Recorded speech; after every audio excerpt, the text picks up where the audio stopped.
Quebec's separatist movement, it's always been there. Quiet, patient, simmering.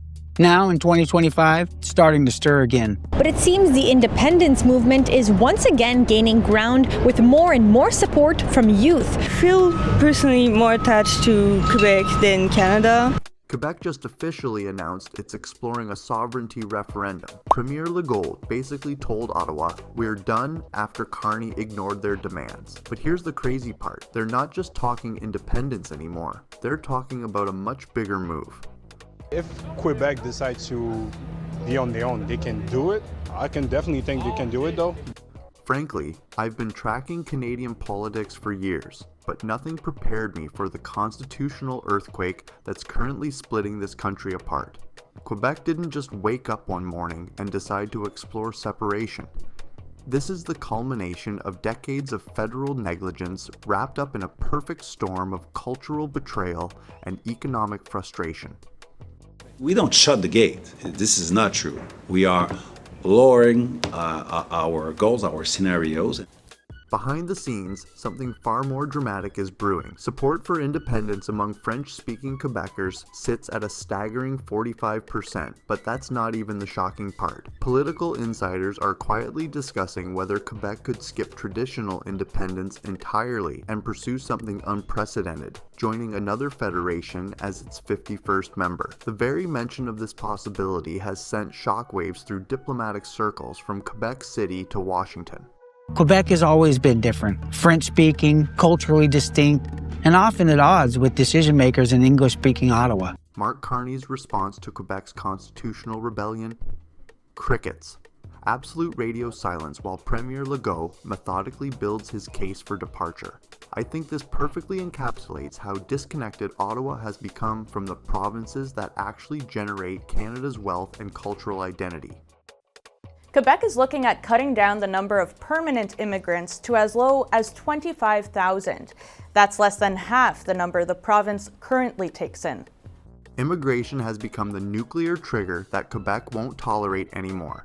The province is drowning under 25,000 temporary immigrants, all controlled by Ottawa, and Legault demanded a 50% reduction. Not requested, demanded. When your own premier starts shouting policy ultimatums through megaphones rather than diplomatic channels, you know the relationship has crossed the point of no return. Meanwhile, LaSalle College just got slapped with a crushing $30 million fine for enrolling too many English students under Quebec's controversial Bill 96 language law. The legislation gives French legal priority over English, fundamentally challenging constitutional interpretation norms. But here's where Carney made his fatal mistake. He suggested supporting a Supreme Court challenge against Bill 96, essentially telling Quebec their cultural identity doesn't matter. This might give some hope to people who support the idea of a third referendum on sovereignty, but one poll doesn't tell the whole story. Legault's response was ice cold and devastating. That wasn't political theater or campaign rhetoric. That was a breakup speech delivered on national television. When a sitting premier publicly declares emotional detachment from the federal government, you're witnessing the death of Confederation in real time. In 1995, Quebec came within a fraction of leaving Canada. The referendum on sovereignty fell by less than 1%, just over 50.5% to 49.4%. That moment shook the country. Constitutional scholars are now studying Quebec's systematic approach to separation with growing alarm. This isn't the emotional, chaotic, separatist movement of the 1990s. Legault has established a constitutional exploration committee, bureaucratic language for how do we legally extract ourselves from this dysfunctional marriage. Town halls are being scheduled across the province with the precision of a military operation. Young people are looking to connect with Quebec content on TikTok, on Instagram, so we see that the two feed off each other. And when young people and artists get involved, we can say that the movement is well on its way for the coming years. Quebec's strategy mirrors Alberta's recent sovereignty legislation, but with a crucial difference. While Alberta focuses on constitutional autonomy within Canada, Quebec is openly exploring complete departure. The coordination between these two provinces has created an unprecedented alliance that threatens the very foundation of Canadian federalism. We're potentially witnessing the peaceful dissolution of a G7 nation, and you don't want to miss how this ends. Subscribe to our channel to stay updated. I think it's interesting in a cultural way, but I still believe that there are some economic restriction that would not allow us to be independent. Economic realities make Quebec's separation more viable than most Canadians realize. The province controls massive hydroelectric resources, aerospace manufacturing, lumber exports, and agricultural production. Quebec isn't some economically dependent region begging for federal support. It's an economic powerhouse that's tired of subsidizing other provinces through equalization payments. It's the first time we've measured this type of movement where now younger people are more favorable. Polling data reveals the terrifying truth Ottawa refuses to acknowledge. Even among younger Quebec francophones aged 18 to 34, only 26% believe sovereignty is an outdated concept. That means 3/4 of Quebec's future voters either support separation or remain open to the possibility. Demographics alone suggest independent sentiment will only strengthen over time. We're happy, but on the other hand, it's been a long time we've been seeing a grassroots movement building among young people, those aged 15 to 25.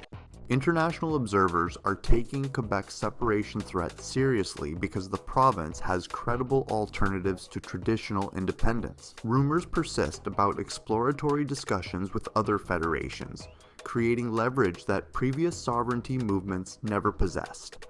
When your negotiating position includes viable exit strategies beyond mere independence, Ottawa's traditional unity appeals lose their effectiveness. For years, it was about cultural protection, preserving language, identity, traditions, but now that struggle is evolving. Cultural preservation drives Quebec's constitutional rebellion more than economic grievances. New French language requirements mandate that French text must be at least twice as large as English content on public signage, demonstrating Quebec's determination to protect Francophone identity regardless of federal objections. Students now must pass French examinations to receive CGEP diplomas, ensuring linguistic continuity across generations. It seems that the youngster discover this option, which is about the future of Quebec, of architecture, our French language, and it's a good sign. Carney's fundamental miscalculation involves treating Quebec like any other province demanding federal attention. Quebec operates as a distinct society with its own civil law system, cultural institutions, and national consciousness. Federal politicians who ignore these realities inevitably face the constitutional crisis now engulfing Canada.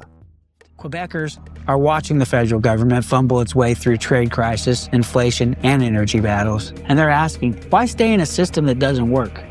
Statistical evidence reveals Quebec's economic leverage in separation negotiations. The province generates 20% of Canada's GDP while consuming only 18% of federal spending, creating a net contribution that undermines Ottawa's dependency arguments. Quebec's $439 billion economy ranks larger than 15 individual countries, including Norway and Ireland, demonstrating that the province possesses sufficient economic foundation for sovereign governance.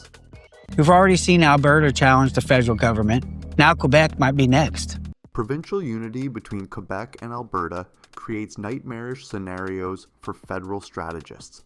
These provinces represent opposite ends of Canada's political spectrum, yet both share identical frustrations with Ottawa's authoritarian overreach. When separatist movements synchronize across linguistic and ideological boundaries, federal unity becomes impossible to maintain. Ottawa barely held on, and the scars, they never fully healed. International precedents suggest Quebec's separation wouldn't create the economic catastrophe Ottawa predicts. Scotland's independence movement, Catalonia's sovereignty campaigns, and Brexit negotiations demonstrate that wealthy regions can successfully navigate complex constitutional transitions. Quebec possesses superior institutional capacity compared to many successful independence movements throughout history. Legault's methodical approach contrasts sharply with previous referendum campaigns that relied heavily on emotional appeals. Constitutional committees, legal frameworks, and administrative preparation suggest Quebec is building sustainable infrastructure for independence, rather than gambling on temporary political momentum. Quebec, they see this. And while it doesn't share Alberta's values or economy, it sees the same broken structure. Both provinces contribute heavily to the national economy, and both feel underrepresented. Federal silence speaks volumes about Ottawa's strategic bankruptcy. Carney could offer constitutional reforms, immigration concessions, or cultural recognition packages to address Quebec's grievances. Instead, his government provides recycled unity platitudes while Quebec systematically constructs its departure framework. The old assumption was that Quebec's grievances were cultural, Alberta's were economic. Now, they're the same. Regional fragmentation beyond Quebec threatens Canada's territorial integrity. Saskatchewan expresses growing frustration with federal energy policies. British Columbia resents healthcare interference, and the maritime provinces question equalization fairness. Quebec's departure could trigger a domino effect that leaves Ontario isolated as the sole defender of Canadian federalism. Constitutional lawyers recognize that Quebec possesses legitimate grounds for unilateral declaration of independence based on international self-determination principles. The 1995 referendum established that a simple majority vote could trigger sovereignty negotiations, creating a legal precedent that Legault's government can invoke if necessary. If companies are going abroad to recruit foreign temporary workers, they're paying somewhere between $12,000 and $15,000 every time they bring someone in. They are doing this because there's no one on the local market that are willing to take the job opportunities. Economic modeling suggests Quebec independence wouldn't devastate the provincial economy as federal politicians claim. Established trade relationships, geographic advantages, and institutional capacity provide foundations for successful sovereignty. Federal scare tactics lose credibility when economic realities contradict Ottawa's catastrophic predictions. And the federal government is still trying to please everyone by pleasing no one. Quebec, like Alberta, is now doing the math. How much does it pay into the system? How much does it get back? And more importantly, what could it gain by going it alone? Diplomatic recognition represents Quebec's strongest card in sovereignty negotiations. Multiple nations would likely recognize Quebec independence immediately, providing international legitimacy that federal governments cannot block through domestic political maneuvering. Quebec's cultural distinctiveness and democratic mandate create compelling cases for rapid diplomatic acceptance. Immigration policy remains an inflammatory issue that could trigger referendum timing. Ottawa's refusal to grant Quebec immigration control demonstrates federal contempt for provincial autonomy. Legault won't tolerate demographic transformation imposed by distant bureaucrats who don't understand Quebec's linguistic and cultural requirements. Political momentum suggests Quebec separation has crossed the theoretical threshold into active planning. Constitutional committees don't organize for academic exercises. They prepare for implementation. Town halls don't schedule public consultations unless leadership expects real outcomes from citizen engagement. Power is too centralized in Ottawa, and federal leadership is too weak to hold the country together. Canada faces its greatest existential crisis since Confederation, and Mark Carney's response involves pretending everything remains normal. Quebec isn't bluffing about separation anymore. They're preparing for departure with the methodical precision of a nation ready to control its own destiny. And Quebec isn't alone on this. Across the globe, large national structures are unraveling. Revolutionary thinking suggests Quebec's leadership understands something Ottawa refuses to accept. Federal unity built on forced compliance inevitably collapses. When provinces feel like hostages rather than partners, confederation becomes occupation. Quebec's systematic preparation for independence reflects this brutal political reality. Linguistic demographics paint an even starker picture for federal unity. Birth rates among English-speaking Quebecers continue declining, while Francophone families maintain higher fertility rates. These demographic shifts strengthen Quebec's cultural argument for sovereignty, while weakening federal unity narratives based on bilingual cooperation. If Quebec people wants it, let's give it to them, because they have the right to decide if they want to be Canadian or their own country, Quebec. Underground political networks are already discussing post-separation scenarios with concerning specificity. Provincial bureaucrats quietly study passport systems, currency transitions, and international trade agreements. This isn't theoretical planning anymore. It's practical preparation for political transformation that could reshape North American geography permanently. The only question remaining isn't whether Quebec leaves Canada, but whether they choose traditional independence or pursue the shocking alternative that has diplomatic circles buzzing with speculation. Subscribe now for future updates on this matter, because this constitutional crisis is just getting started.